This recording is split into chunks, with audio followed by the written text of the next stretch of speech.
If you want to change icon colors on OPPO Reno 15 Pro, you can just simply open settings on your phone. Next, we're gonna choose home screen, lock screen, and style. And then you can swipe up in order to reveal this section. Now we can go to icons, and then in here we can switch the theme or style of icons to flux. This allows you to apply a color that is, at least by default, matching the wallpaper color.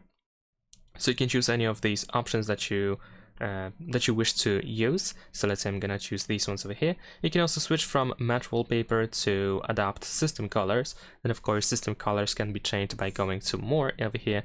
And then here we have these colors. So you can adjust colors over here, or you can even choose a custom color.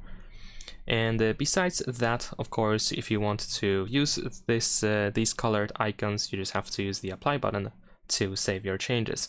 Now if we go to the home screen, as you can see, all app icons are colored pretty much the same way. And that's pretty much it. Leave a like and subscribe.